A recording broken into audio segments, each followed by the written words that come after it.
Hello friends, today is the 50th episode of Why Should I? Why Should I was started because there are so many small things in the Bible that we don't consider it as important, but it matters to God.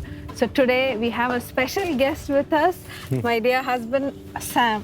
So Sam, there are so many couples, newly married couples, just few years marriage, even 6 months or 1 year, they undergo divorce, they apply for separation. And one of the main things I feel about that is they don't remain patient. As soon as there's a misunderstanding, they apply for divorce.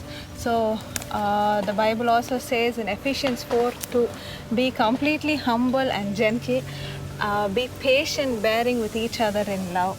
So what do you feel about this? Patience is so important, and it's not easily coming by these days because people want immediate results and they want to see immediate happiness in marriage also. They don't give time to bear each other with patience in love, as this verse says.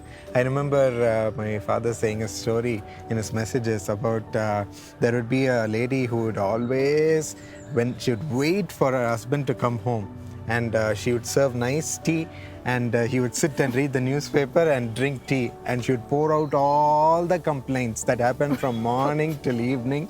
She would wait only to give all the complaints, and she would keep on fighting about every single thing.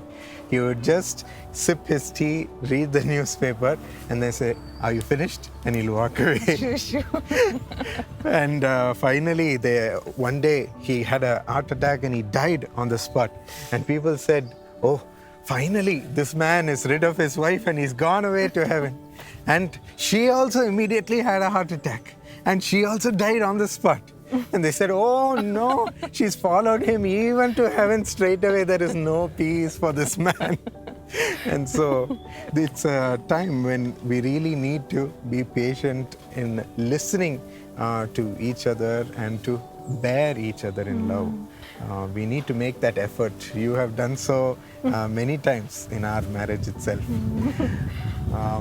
And also, I feel, along with this patience, though it is hard taking time and showing love to each other, we also need to adapt to each other.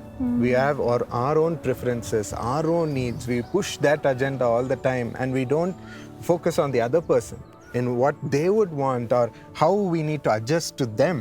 Many don't take the time. We're always selfish in thinking about us, isn't it? Yeah, that's true. And one more thing is, it's so important for us to respect our spouse.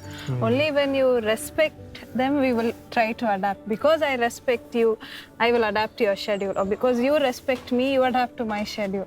So respecting each other's spouse, it's so important. And we have to be respect worthy also in really making an effort in our lives so that we'll gain the respect of the other person, not just saying respect me all the time. So out of respect for you, the other person will adapt to you, love you, and be patient in managing your own weakness also. I remember my aunt once said, always when she had a misunderstanding with her husband, she told me, I asked her, "How are you managing all this?" And she told me, "Shilpa, whatever it is, I have made that vow before God, so I have to respect it." And it's so important for us to remember that vow and to respect it at all times.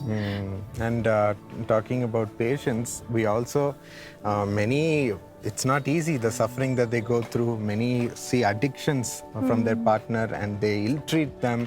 And there have been many wives who have had to be patient and show more love, bear each other with more love, more humility, more gentleness, and portraying more love. It's not easy, but that's the only medicine for our family life, saying, "I will stand on that vow," like you said, and I will keep showing love. Yes. So my dear friends, remain patient in God's love in this marriage. Don't give up too soon. Your marriage will be beautiful, and as we always say, marriage gets better with time. So be patient. At the first few months, first few years, it will be hard, but as time goes by, you will start enjoying your marriage. Have a great day.